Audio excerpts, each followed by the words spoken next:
ओम नमो भगवते वासुदेवाय। जय श्री कृष्ण। प्रिय भक्तगणों, आइए सुनते हैं श्रीमद् भागवत महापुराण की कथा। प्रिय भक्तगणों, आज की कथा में हम श्रवण करेंगे राजा पृथु की तपस्या और परलोक गमन। श्री मैत्रेय जी कहते हैं, इस प्रकार महामनस्वी प्रजापति पृथु के स्वयमेव अन्न आदि तथा पुर ग्राम आदि सर्ग की व्यवस्था करके स्थावर जंगम सभी की आजीविका का सुविधा कर दिया तथा साधु जनोचित धर्मों का भी खूब पालन किया। मेरी अवस्था कुछ ढल गई है और जिसके लिए मैंने इस लोक में जन्म लिया था उस प्रजा रक्षण रूप ईश्वर आज्ञा का पालन भी हो चुका है। अतः अब मुझे अंतिम पुरुषार्थ मोक्ष के लिए प्रयत्न करना चाहिए। यह सोचकर उन्होंने अपने विरह में रोती हुई अपनी पुत्री रूपा पृथ्वी का भार पुत्रों को सौंप दिया और सारी प्रजा को विलखती छोड़कर भी अपनी पत्नी सहित अकेले ही तपोवन को चल दिए। वहां भी वे वानप्रस्थ आश्रम के नियमानुसार उसी प्रकार कठोर तपस्या में लग गए जैसे पहले गृहस्थाश्रम में अखंड व्रत पूर्वक पृथ्वी को विजय करने में लगे थे।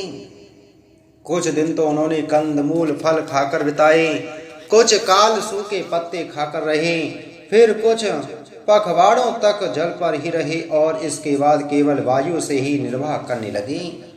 वीरवर पृथु मुनि व्रती से रहते थे। गर्मियों में उन्होंने पंचाग्नियों का सेवन किया। वर्षा ऋतु में खुले मैदान में रहकर अपने शरीर पर जल की धाराएं सही और जाड़े में गले तक जल में खड़े रहे। वे प्रतिदिन मिट्टी की वेदी पर ही शयन करते थे। उन्होंने शीतोष्ण आदि सब प्रकार के द्वंद्वों को सहा तथा वाणी और मन का संयम करके ब्रह्मचर्य का पालन करते हुए प्राणों को अपने अधीन किया। इस प्रकार श्री कृष्ण की आराधना करने के लिए उन्होंने उत्तम तप किया। इस क्रम से उनकी तपस्या बहुत पुष्ट हो गई और उसके प्रभाव से कर्ममल नष्ट हो जाने के कारण उनका चित्त सर्वदा शुद्ध हो गया। प्राणायामों के द्वारा मन और इंद्रियों के निरुद्ध हो जाने से उनका वासना जनित बंधन भी कट गया। तब भगवान सनत कुमार ने उन्हें जिस परमोत्कृष्ट अध्यात्म योग की शिक्षा दी थी उसी के अनुसार राजा पृथु पुरुषोत्तम श्री हरि की आराधना करने लगे। इस तरह भगवत परायण होकर श्रद्धा पूर्वक सदाचार का पालन करते हुए निरंतर साधन करने से पर ब्रह्म परमात्मा में उनकी अनन्य भक्ति हो गई। इस प्रकार भगवत उपासना से अंतःकरण शुद्ध सात्विक हो जाने पर निरंतर भगवत चिंतन के प्रभाव से प्राप्त हुई। इस अनन्य भक्ति से उन्हें वैराग्य सहित ज्ञान की प्राप्ति हुई और फिर उस तीव्र ज्ञान के द्वारा उन्होंने जीव के उपाधिभूत अहंकार को नष्ट कर दिया जो सब प्रकार के संशय विपर्य का आश्रय है। इसके पश्चात देहात्म बुद्धि की निवृत्ति और परमात्मा स्वरूप श्री कृष्ण की अनुभूति होने पर अन्य सब प्रकार की सिद्धि आदि से भी उदासीन हो जाने के कारण उन्होंने उस तत्व ज्ञान के लिए भी प्रयत्न करना छोड़ दिया जिसकी सहायता से पहले अपने जीव कोष का नाश किया था। क्योंकि जब तक साधक को योग मार्ग के द्वारा श्री कृष्ण कथा अमृत में अनुराग नहीं होता तब तक केवल योग साधना से उसका मोह जनित प्रमाद दूर नहीं होता, भ्रम नहीं मिटता। फिर जब अंतकाल उपस्थित हुआ तो वीरवर पृथु ने अपने चित्त को दृढ़ता पूर्वक परमात्मा में स्थिर कर ब्रह्म भाव में स्थित हो अपना शरीर त्याग दिया। उन्होंने एड़ी से गुदा के द्वार को रोककर प्राणवायु को धीरे धीरे मूलाधार से ऊपर की ओर उठाते हुए क्रमशः नाभि, हृदय, वक्ष स्थल, कंठ और मस्तक में स्थित किया। फिर उसे और ऊपर की ओर ले जाते हुए क्रमशः ब्रह्मरंध्र में स्थित किया। अब उन्हें किसी प्रकार के सांसारिक भोगों की लालसा नहीं रही। फिर यथास्थान विभाग करके प्राणवायु को समष्टि वायु में, पार्थिव शरीर को पृथ्वी में और शरीर के तेज को समष्टि तेज में लीन कर दिया। हृदय आकाश आदि देहावच्छिन्न आकाश को महाकाश में और शरीरगत रुद्र आदि जलीय अंश को समष्टि जल में लीन किया।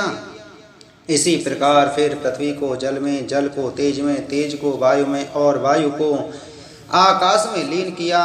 तदंतर मन को सभी कल्प ज्ञान में जिनके अधीन वह रहता है, उन इंद्रियों में इंद्रियों को उनके कारण रूप तन्मात्राओं में और सूक्ष्म भूतों तन्मात्राओं के कारण अहंकार के द्वारा आकाश इंद्रिय और तन्मात्राओं को उसी अहंकार में लीन कर अहंकार को महतत्व में लीन किया।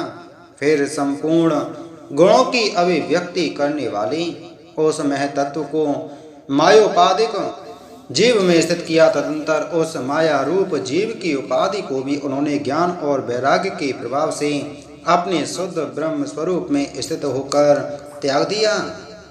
महाराज पृथु की पत्नी महारानी अर्चिवी उनके साथ वन को गई थीं। वे बड़ी सुकुमारी थीं, पैरों से भूमि का स्पर्श करने योग्य भी नहीं थीं।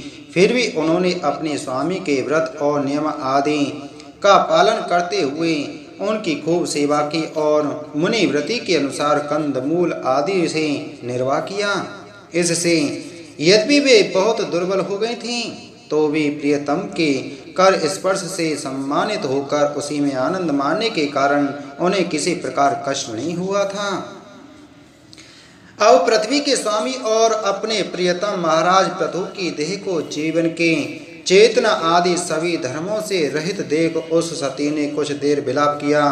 फिर पर्वत के ऊपर चिता बनाकर उसे उस चिता पर रख दिया। इसके बाद उस समय के सारे कृत्य कर नदी के जल में स्नान किया। अपने परम पराक्रमी पति को जलांजलि दे आकाश स्थित देवताओं की वंदना की तथा 3 बार चिता की परिक्रमा कर पतिदेव के चरणों का ध्यान करती हुई अग्नि में प्रवेश कर गईं। परम साध्वी अर्ची को इस प्रकार अपने पति वीरवर पृथु का अनुगमन करते देख सहस्त्रों वरदायिनी देवियों ने अपने अपने पतियों के साथ उनकी स्तुति की। वहां देवताओं के बाजे बजने लगी। उस समय उस मंदराचल के शिखर पर वे देवांगनाएं पुष्पों की वर्षा करते हुए आपस में इस प्रकार कहने लगीं। देवियों ने कहा, अहो यह स्त्री धन्य है, इसने अपने पति राज राजेश्वर पृथु की मन वाणी शरीर से ठीक उसी प्रकार सेवा की है जैसे श्री लक्ष्मी जी यज्ञेश्वर भगवान विष्णु की करती हैं। अवश्य ही अपने अचिंत्य कर्म के प्रभाव से यह सती हमें भी लांग कर अपने पति के साथ उच्चतर लोकों को जा रही है। इस लोक में कुछ ही दिनों का जीवन होने पर भी जो लोग भगवान के परम पद की प्राप्ति कराने वाला आत्मज्ञान प्राप्त कर लेते हैं, उनके लिए संसार में कौन पदार्थ दुर्लभ हैं। अतः जो पुरुष बड़ी कठिनता से भूलोक में मोक्ष का साधन स्वरूप मनुष्य शरीर पाकर भी विषयों में आसक्त रहता है, वह निश्चय ही आत्मघाती है। हाय हाय, वह ठगा गया। श्री मैत्रेय जी कहते हैं, विदुर जी, जिस समय देवांगनाएं इस प्रकार स्तुति कर रही थीं, भगवान के जिस परम धाम को आत्मज्ञानियों में श्रेष्ठ भगवत प्राण महाराज पृथु गई, महारानी अर्ची भी उसी पति लोक को गईं। परम भागवत पृथु जी ऐसे ही प्रभावशाली थे। उनके चरित्र बड़ी उदार हैं। मैंने तुम्हारे सामने उनका वर्णन किया। जो पुरुष इस परम पवित्र चरित्र को श्रद्धा पूर्वक निष्काम भाव से एकाग्र चित्त से पढ़ता, सुनता अथवा सुनाता है, वह भी महाराज पृथु के पद भगवान के परम धाम को प्राप्त होता है। इसका सकाम भाव से पाठ करने से ब्राह्मण ब्रह्म तेज प्राप्त करता है, क्षत्रिय पृथ्वीपति हो जाता है, वैश्य व्यापारियों में प्रधान हो जाता है और शूद्रों में साधुता आ जाती है। स्त्री हो अथवा पुरुष, जो कोई इसे आदर पूर्वक 3 बार सुनता है, वह संतानहीन हो तो पुत्रवान, धनहीन हो तो महाधनी, कीर्तिहीन हो तो यशस्वी और मूर्ख हो तो पंडित हो जाता है।